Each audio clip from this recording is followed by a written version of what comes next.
magnificent video broadcast is dedicated to one of my favorite individuals in the realm. Yes, one of the greatest young men in the entire multiverse. Yes, and that is you, Joseph. Yes, Joseph. First and foremost, my friend, I cannot tell a lie.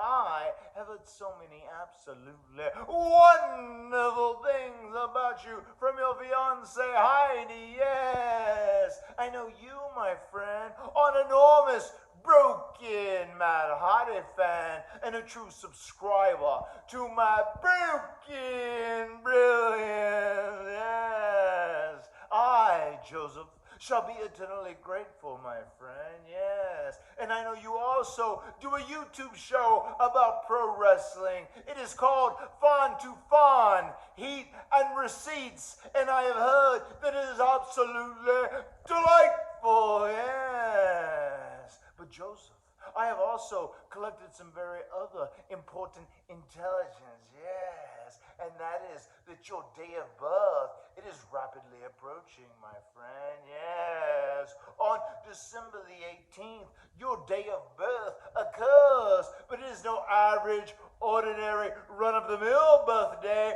No, no, no, no, no, no, no, no. It is a monumental birthday, a milestone birthday, because your vessel is turning 4 decades old. You, Joseph, are turning 40 years young, and I have elected to serve as the host to your birthday celebration, your birthday revelry, and do everything in my ability to make this birthday your 40th birthday on December the 18th. The greatest birthday in all of space and time. Yes. Now, to commemorate it in the best way possible, Joseph, I would like to sing you a little jingle that I have created. I like to call it the Broken Birthday Song. Please give me just a few moments to warm up my cords that are vocal, and I shall return to our conversation post-haste.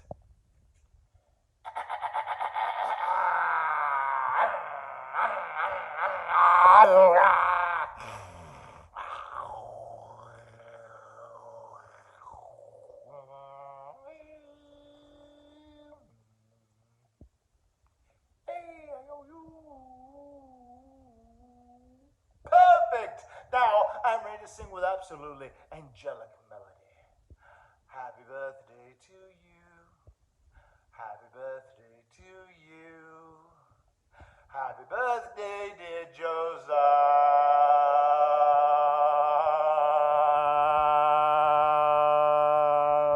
I won't delete you, it's true, yes. Joseph, my friend, I hope your 40th birthday on December the 18th is your greatest birthday ever. Happy birthday, my friend, yeah.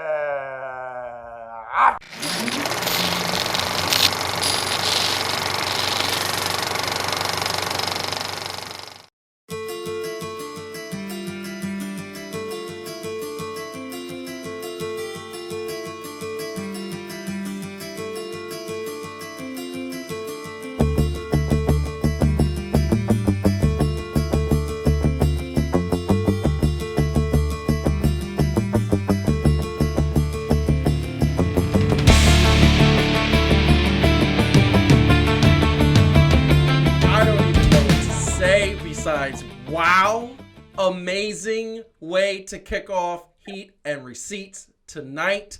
Matt Hardy wishing yours truly happy birthday. Thanks to this woman to my right that, oh my God, so many things going on back here. We'll get to that in a second. But through the magic of Cameo, you surprised me on my birthday with Broken Matt Hardy. Yes. Delete. And as we know, to commemorate that, I got the Matt Hardy t-shirt. What in God's green earth made you do that? Well, and one of the best gifts I've ever gotten in my entire life. I have to say, Matt Hardy wildly surpassed my expectations. Cameo videos are not always the same quality. You know, some people kind of phone it a little bit. Like, wow, Matt Hardy did not phone it in at all. And you know, it's not every day that your fiance's vessel turns 4 decades old, Yes. as Matt Hardy would say. Yes. So, I mean, it was delightful. He did it. And by the way, Literally delightful. I just couldn't recommend this enough for wrestling fans out there. The man, like, I ordered it at like noon, and he had done it by 4 o'clock in the afternoon. And, you know, you give him a few details, and he just went for it. And it was so great. I couldn't even wait until his birthday to show it to him because I was just so excited. Yeah, she did it the night, it was like just a day amazing. before. Yeah. And then also, what else you got for your 40th birthday? Yes. Behind us. It's right here. So this is the WWE Universal Title. I think it's the best looking title that the WWE has ever produced. I love the color red, so you know, like maybe I'm a little biased with that, but that is amazing. And then right on top of that was the man who actually coined this title, not the WWE Universal Title, because that was actually Finn Balor. It was The Rock who coined the design of the WWE title after the spinny belt went away because John Cena, and that was when he was making fun of him, saying, "You can't see me," and doing that.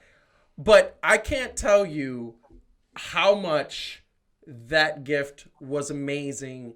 Mr. Hardy, broken Matt Hardy, amazing. Thank you so much.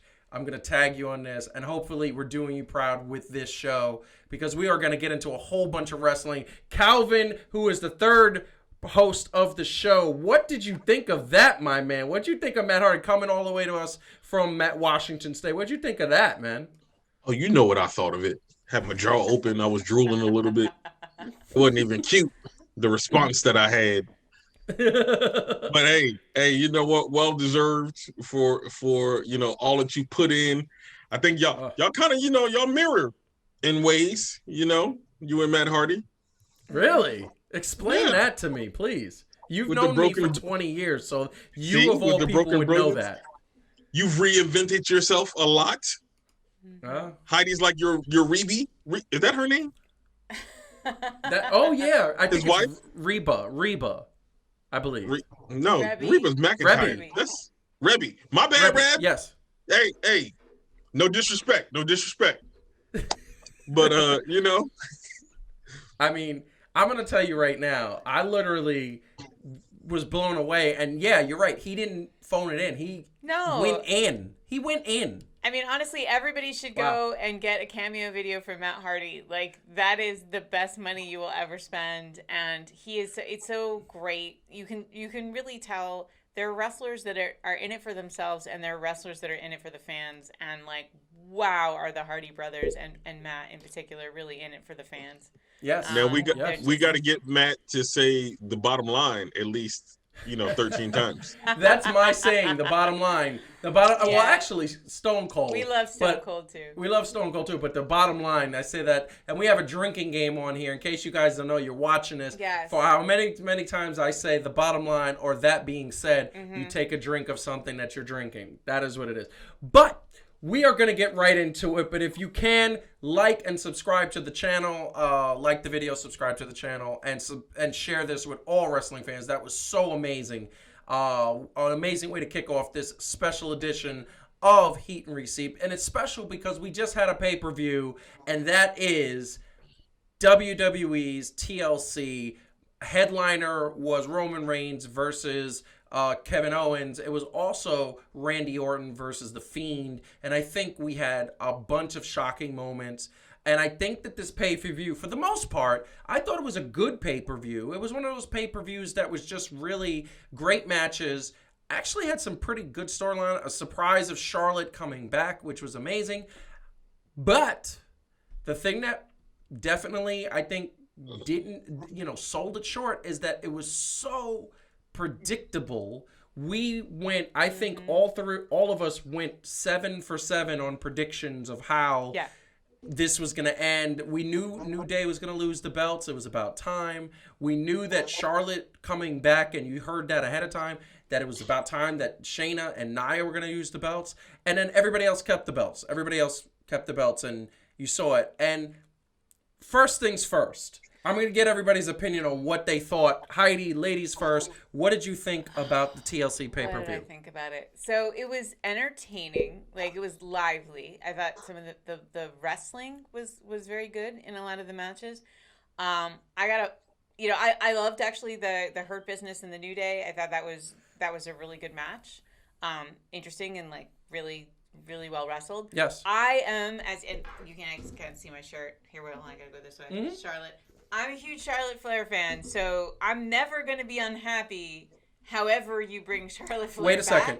But why are you a Charlotte Flair fan? Because I this is a specific reason that I think people need to know. Well, why? I don't even know if there's actually one reason. First and foremost, I would say I think Charlotte Flair is as good a wrestler as any That's man. what I was looking for. Like, that she's there. one of the best athletes out there, period. I also love just how her character, how she carries herself. Her storylines have been consistently some of the best ones in the last few years. Big Flair family fan, so like very excited. Big fan. So that was great. I mean, if you want me to, and the Roman and Kevin Owens match was good, but like again, as you said, did we think for a second Kevin Owens was going to win? No. Did we think for a second AJ Styles was going to win? No. When The Miz showed up, did we think that was going anywhere? No. Right? Like, so. Although there was a moment where I thought they might shock everybody again. But I'll tell you what, no. and this is a really nice example of what annoys me at Bring WWE. Calvin to the triple threat shot. That match, right? Like, I love Drew McIntyre, and I thought that was a really good match between him and AJ Styles. I thought they really went for it. But could Money in the Bank mean less? I don't know. I don't know what the Money in the Bank briefcase did to Vince McMahon. I'm gonna put something up. on the screen right now, and that is gonna be this picture. And this is what it was. It was exactly rest in peace, because the Money in the Bank was a concept was effectively killed. Hold on, I want to get Calvin in. Calvin, what about that point? Money in the Bank. And first of all, were you surprised by anything? What did you think of the TLC pay-per-view? Let us know. But also, Money in the Bank, that briefcase. It was definitely not what it used to be. And I think part of that has to do with how they've handled the main belts, or all the belts, honestly. Let's not just say the main belts, right? But how they handled all the belts. Don't always have it automatically go for the bigger title, depending on who wins it's okay to have it go for the IC belt or the US championship. Yeah. Like shake it up. Do so, look, this is how much it doesn't mean anything. The women tried it and it was like, nah, we good. Yeah. I mean, the women actually got rid of their Money in the Bank briefcase very quick. Think about this year, right? So Asuka has it, and then it just turns into the actual belt. Like, it literally just, like, you open it up and it's transformed into the actual belt, right? Yep. And then Otis had it, which we all were like, what is happening? And then Otis loses it in a mock court case.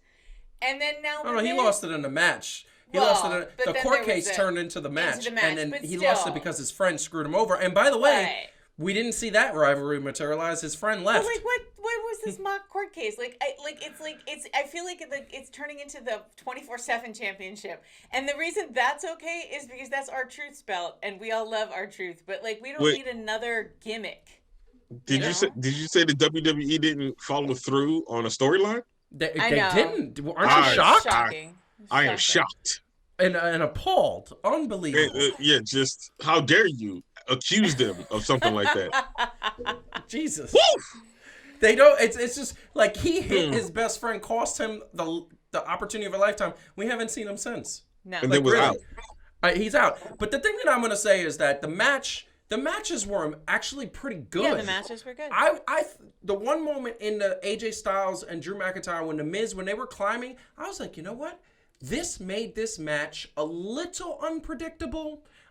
we still kept saying throughout the whole match, Drew's gonna win, Drew's gonna win. But it was good. But you had that moment where are they gonna like piss off the WWE Universe really badly again? Because the first time they did it with the Miz, they did it badly, and that's where you get the little girl going, Angry Miz Girl, as Angry Miz Girl, exactly. Because everybody. But I'm gonna tell you right now, that was the moment where I said maybe they're shaking things up. They shook nothing. And I will say this one last thing, which is that so that's why I give props to the wrestling. If you look at Sasha and Carmella, if you look at KO and Roman Reigns, they were great matches. Great matches where you had those moments where you go, are they going to surprise me? No. But no. Not with those the two. answer was always no. What WWE needs to learn is that sometimes the answer needs to be yes. Yes. Like, just sometimes the answer needs to be yes. Because otherwise, we're not going to keep falling for it. So it was a shame. The wrestling was better than the storytelling. It's true. And here's the thing. The one thing I'm going to say really quick, and we're going to move on to the second topic, which is TLC 2.0, is that it's just weird to me that you have this amazing pay-per-view to end. You have some issues coming, which we're going to get to in our third segment, of just like ratings and things of that nature, and you go predictable. Go predictable. Yeah. It's predictable. So we are getting to the next topic, but before we do, hit the like button, subscribe to the channel. Please do. We need that ASAP. So the next topic is the biggest story of the night, in my opinion, and the reason why it's not the last segment is because I think the last segment is a bigger story. Charlotte Flair made her return to win the WWE Tag Team Championship, Women's Tag Team Championship with Asuka in a very interesting way. We loved and missed Charlotte. She needed to be back. But here's the question I'm going to pose to the panel. Calvin, I'm giving you this first. That way I save the best for last. And Heidi, what did you think about them putting Charlotte with Asuka and essentially taking her out of like a women's championship match, a singles match? What did you think about that? Oh, my friend. How dare you quickly say that they took her out of the women's singles? Don't you? Come on now. Come on, son. Fair. Look. You have a point. Now, what I'm about to say is not against Charlotte Flair herself, okay? Mm-hmm. But Charlotte Flair is back. Nobody else exists. Yeah. She is somehow going to have every belt by herself. You know what? This and I'm going to tell you right now. For 2021. You're 100% She's going to be Charlotte right, all belts. And you know why that's sad? And I'm going to tell you that's sad. Because Asuka is as big as she is. But I said that Asuka's had the belt already. But you know who was supposed to challenge Asuka and challenge Charlotte? Alexa Bliss. With the new character that she had. This new reinvented, awesome, story-told character. Depth and the wrestling ability. Alexa Bliss is one of the top wrestlers that I could have seen her, like Charlotte kind of own her in the past, but all of a sudden now you have supernatural powers because, you know, the storyline. Sure. Yeah. And now all of a sudden, maybe Charlotte's actually scared a little bit of this psychotic Harley Quinn lookalike. And now we haven't seen her for 2 weeks. There's Bray Wyatt is burned to death. And we don't know what's going to happen with him. Excuse me, sir. The Fiend has burned. Okay, get it right. The Fiend has burned. You're right. The Fiend has burned. But her character was used as a side character to prop up a bigger storyline. And instead of giving this reinvented, awesome character a championship run by beating Asuka psychotically and pinning her, and then Charlotte coming back and saying, I'm going to challenge her. But now Charlotte is once again the dominant person. And I like that. She deserves to be on the top of the mountain. But what makes a good hero or a good villain? The good opposite. Absolutely. First And off, now let's we be don't have real. that. Charlotte is when it comes to being good. Yes, Okay. she's a better heel. She doesn't know how. She's a better heel. She definitely needs to be a heel. Yes. Which is going to happen. Probably tomorrow. Yeah. You think she's going to take that belt? There's not even a wrestling show. It's just going to be tomorrow. You think she's going to betray Asuka and take that belt? Like she's portraying her right now at dinner. She just. That's right. So Heidi, everything that I just said, what is your take on it? I mean, I agree. I agree with both of you. And the problem that they have right now, I feel like, and it wasn't that long ago, but I feel like I'm looking back on the golden age of women's wrestling in WWE when you had the era of Charlotte and Becky Lynch and Ronda Rousey, because you had these. And by the way, whether they were heels or good guys, they were the kind of like stone cold good guys where it's not like you're not that good, right? You're not like a baby face. But they were epic characters that had epic backstories. And Asuka had that when she was undefeated coming from NXT. She had the epic backstory.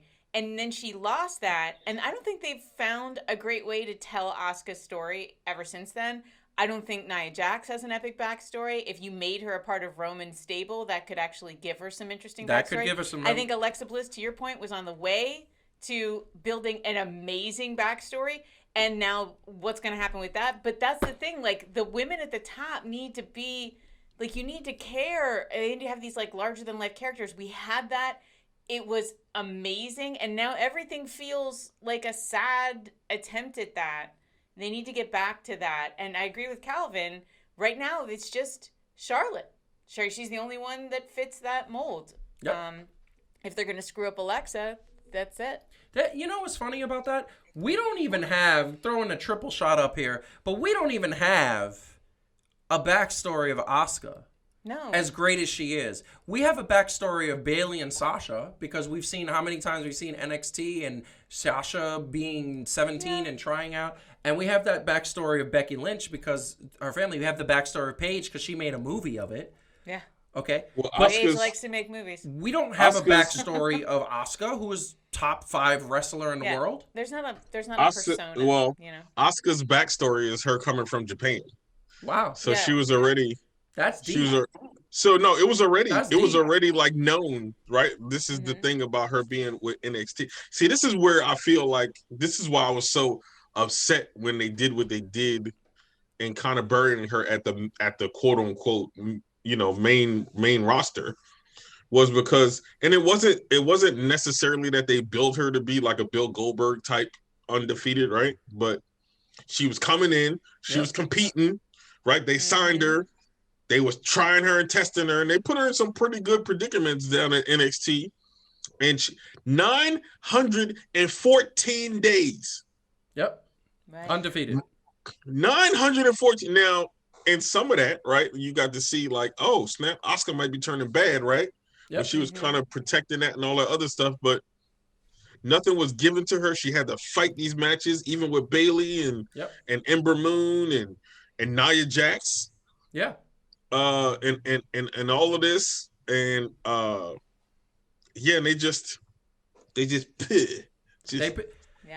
didn't, and that's part of the thing you were alluding to earlier. They don't follow through, right? Does WWE doesn't follow on a sort of the women's division is missing what they need, which is deep character development and storyline. AEW has that only with 2 other women, and that's Brandy Rhodes and Britt Baker. And now Brandy's pregnant. And now Brandy's pregnant. So now she ain't wrestling. So other people got to step up. But this is my point, and I guess they're trying to attempt that with Jade by giving her Shaq. I don't understand that. I don't know. Exactly that expression right there. That's exactly what we're talking about. The point is that there's no women wrestlers. So I'm okay. So here's the thing: if you had to tell me, give them story, character development, or horrible matches, I'd rather them have great matches. But why can't they have both? I don't understand this. By the way, I want to invent a new game show that's called Shaq Would Turn Down That Job, where you have preposterous jobs, and then you bet on whether or not Shaq would turn down that job, and then you have Shaq tell you. And by the way, spoiler, the answer is always Shaq would not turn down that job. I just want to say, if we put that... I think what you should do is in the game, it shouldn't just be Shaq. You should get to be Shaq. You should get to be Snoop. You should get to be what's his name? The Dominican reggaeton singer, Bad Bunny. Pitbull. These is all fair. Different pieces. You get to be Martha Stewart. Why not? Because she's another one. DJ Khaled is it everything? Yeah, Diddy. I don't know. Anyway.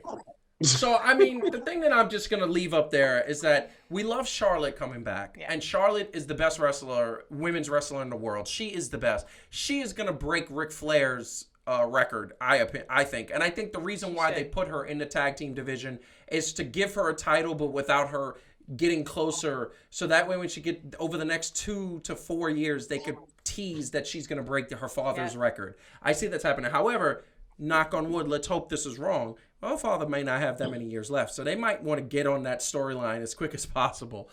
I hate to say that. I hope he lives another 10 years, but 10, 15 years. But can I just say this as a general Yes. statement for WWE?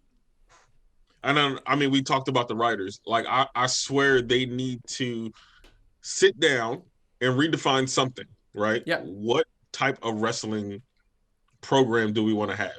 Instead, I don't care what it is, but whatever it is, stick to it. it's true. Like, It's whatever so kind of true. wrestling program you're trying to have, stick. You ain't got to be AEW, right? You ain't got to be TNA. You ain't got to be New Japan. But whatever it is that you're trying to do, just do that. It's true. It's 100% true. I agree with you 100%. So, once again, we're going to get into the last subject, and it's WWE again. But before we do, hit the like button, subscribe to the channel. That's what we need. But report came out from USA Networks. USA Network executives essentially are not happy with the ratings that are happening with Raw. I've said it on the show a couple weeks ago. I've said it on the show a couple weeks ago. I've said it on the show. I've said it in life. When you have no ratings coming through, advertisers and sponsors are going to be upset.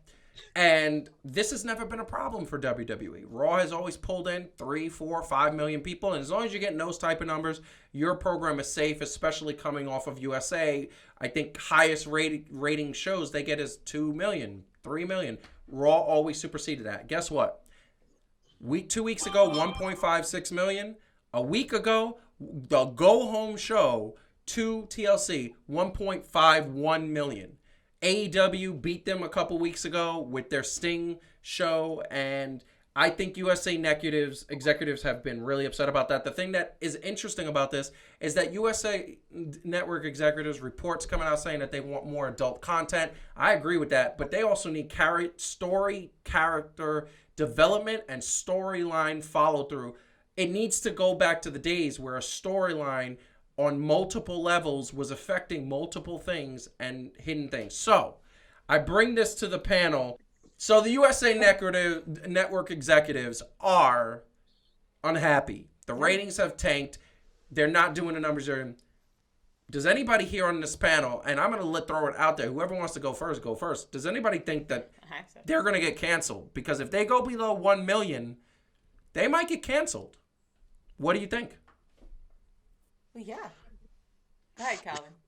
For as inadequate as I believe that they are, and it always sounds like we are really against WWE, but We're not.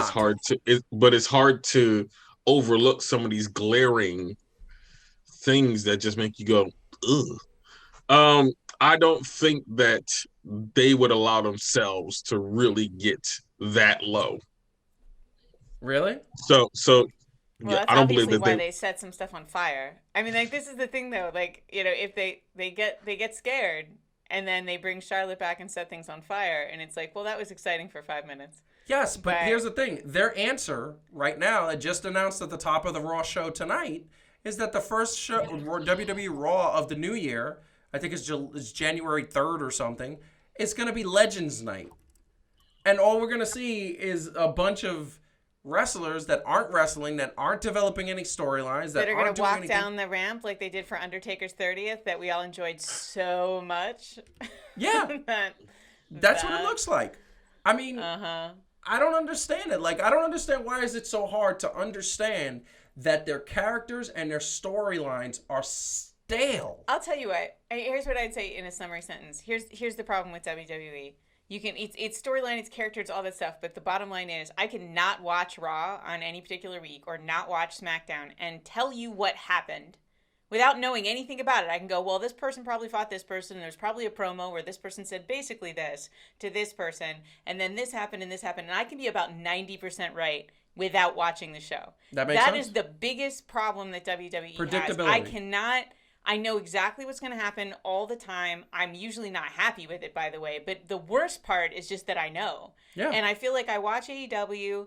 The quality of the wrestling is better. I am genuinely surprised by what happens. The more I think about it, the more I also think WWE has trapped itself in its cycle of pay-per-views, because we're sitting here in December saying, whoa, we know Roman's not going to lose the belt for the next 4 months because they're going to want him to have it at WrestleMania, right? So we have this Correct. pacing of there's certain kinds of things happen at Royal Rumble, certain kinds of things happen at WrestleMania, certain kinds of things happen at SummerSlam. And because of that, we basically know nothing interesting is going to happen in between. Correct. And that is, again, not something AEW has. They don't have everything tied into a cadence of pay-per-views where you kind of know nothing's going to happen for the next 4 months, right? So these are the things that WWE has to change. If they remain predictable, people will stop watching.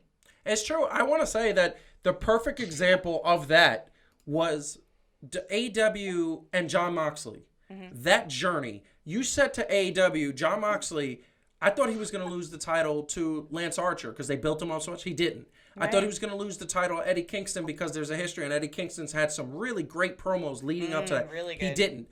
I thought at some point Chris Jericho was going to come after the belt again. He hasn't. I thought that at some point you were going to see Adam Hangman Page turn bad and go after that belt with Jon Moxley. He didn't. Yet. I thought that that Jon Moxley was going to lose the belt to Brody Lee because it was just like he had took over the Dark Order, and he didn't.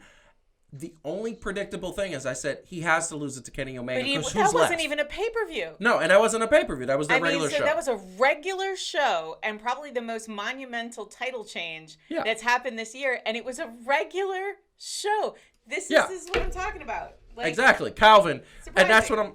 Do you agree with that? It's the predictability and/or? Well, yes, because even with moving on to Omega, which you got to know that they knew beforehand, right? Yes, of course. They are bringing another feud potentially to there also, right? With Hangman Page. They're not just leaving it there. I was just thinking, though, here's the interesting thing, and which is one of the more frustrating things on why WWE is so predictable now. Yes. Because one of the biggest things I think that they ever did, and probably it was blown up more because we were kids, right? Like we were 9, 10, when Hulk Hogan fought the Ultimate Warrior. Of course. You knew that was coming. Legitimately, like, look, I was on a subway hearing people like still having conversations like, yo, who you think gonna take it? Yep. And I was like, yo, I think I want the Ultimate Warrior to take it. Yeah. And my uncle was like, nah, there ain't no way you can't beat Hulk Hogan. But like even the storytelling from that, it started at SummerSlam and ended at WrestleMania. Yes, correct. Right? Like so they long like we're gonna fight, we're not gonna fight. Oh snap, here we are. But see, the thing that I'm gonna kind of put into, I agree with all of that, and that makes sense. I'm gonna put a sense of reality to this conversation. And on this show, we are real. On this show, we come from a perspective of fans and lifelong wrestling fans, and we're into it. But the one thing we know, because we're intelligent, is that this is scripted. We know that a lot of the moves are rehearsed, fake, and not true. That are not real. Don't get me wrong. There's some that you can't fake. You jump off of a chair, off of a top rope onto a bunch of chairs and a table. You hurting something. That's just human anatomy. But if you throw a punch, and we've seen some AEW characters mail in their punches. We've seen WWE women wrestlers pull up right as they're about to hit, and you see it, and it's like, what are you doing? But this is the bottom line. Society and the internet dropped wrestling ratings in half. Cut them. Because two things happened when the internet became big. One, you could get spoilers all over the place because you got scripts were being leaked all over the place. And two, everybody found out that wrestling is fake. So if they had 10 million fans, 5 million were like, I don't want to watch it. It's fake. I thought it was real. I feel betrayed. And to Calvin's point, when we were watching Hogan and Warrior, everybody, myself included, Calvin included, you included, everybody included, thought it was real. Yeah. We thought that Hogan really died when Tugboat sat on him. We thought he had broken ribs, popped lung, and he died in the hospital because that was the report. That's not the case anymore. Yeah. And because he wasn't on social media with another show. Chilling. Yes. Well, and so when you don't have the illusion of something being real, you got to work that much harder to keep suspense and to keep it. Because it's like, I watch a ton of shows that are scripted. You know, most of the shows I watch are scripted, but I don't know what's going to happen. That's why I tune in. Yes. Right? And it's like, that's the problem. You just know what's going to happen, so you don't bother tuning in. And That's true. they got to solve that problem one way That's or true. the other. I'm going to... Yeah, go ahead, Calvin. I was gonna say, so the Big Show of all people, right, Mr. Flip Flop, I'm good, I'm bad, I don't know what I am, Yep. said something though that made a lot of sense, right? Into what we've been talking about, and our biggest issue was the talent not knowing how to tell a story, right? So he was like, hey, certain guys are going to, if they're supposed to have a 15-minute slot, could go 20 minutes. So the slot that you were supposed to have, which was 8, is now 4, right? Yeah. So he said the difference he saw in mentality was if they had to go out there, no matter who they were, and they only have 4 minutes, they both said, hey, we're going to do what we can within our characters, right? Like, we're not going to act out of character. We're not going to panic because we got less time. Yep. And we're still going to tell this story the best way that we could with what we had. And when he said it, it made sense. He goes, these young guys, yeah, they can flip and do all that other stuff, but they trying to throw every flip, every senton, and everything they can into 3 minutes. Yes. Right? So now it's not story, it's just flashy this. And by week 3, you don't seen everything. Yeah, but here's the thing. This is the thing that I'm going to say, and then we just got to wrap it up. It's just like, it's not the wrestlers, especially in WWE, making that choice. It's the WWE creative that had this brilliant Retribution storyline and tanked it. They had Alexa Bliss poised to be the dominant woman on the roster and tanked it. They have now, we can tell you right now, I'm going to throw out some predictions. Are we predicting that the major challenger for Drew McIntyre's calendar is going to be Sheamus? Does that make sense? Does anybody disagree with that? Oh, well, no, we already knew that. Right? Okay, hold on. You already knew that. For Roman Reigns, we already know that somebody's got to challenge him. Oh, wait. The person who's going to challenge him doesn't exist on the SmackDown roster because there's nobody. The only person on the SmackDown roster that could have is now getting pushed down to fight Sami Zayn is Big E. And now you got Goldberg's name being thrown in there. You got The Rock's name being thrown in there. So you know one of them is going to happen. And here's the bottom line. I predict that if either one of them fight, Roman's going to lose the belt. He's not going to lose the belt to us up to somebody like a Kevin Owens or a Big E or whatever. You already know that Charlotte's going to get that belt at some point. You already know that Sasha Banks is going to probably have to fight Brianna I'm not going to be able to. Brianna Belair. Belair, thank you. You're going to... Bianca Belair, excuse me. We already know that that's going to happen. And there's so many predictable things that are just going on. And you say, what is going on? Like, why can't these creative, there's 12 guys, 10 guys, I don't know however many. There's so many, and they're just not using their creative brains. I don't get it. You give me 3 weeks, I'll have the ratings up to 4 million. 3 weeks. That's all I need. But I'm still going to say this to a certain extent, though, right? And I'm taking Calvin with me. Yes, but because, right, the complaint that we have is creative can't do everything, and that's the problem, right? Like, the scripted promos. So that's what they're saying. Like, the talent has to take some kind of control of it, and that's where I'm gonna put some of the onus on the actual wrestlers that's out there now. Yes. Right? Some of them need to learn how to tell a story and to pull it back. So you can do, and I'm not picking on any one person, but you can do a 450 cannonball Phoenix splash, right? Don't do it every show. Yeah. Don't do it every time you're in the ring. Yeah. Make it seem special. I'm gonna throw this, and I'm gonna just say this to the people out there, and then I'm gonna ask Heidi to respond to that. The report was that WWE came in, and apparently Vince McMahon said, give me 5 ideas to do with the Money in the Bank tonight, because they wanted to make it exciting.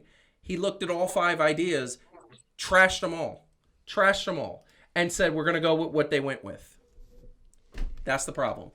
Heidi, what do you think about everything that I said? I mean, I agree with all of it. I think AEW does a nice job of striking a balance with creative and their their talent, those guys getting a bigger say.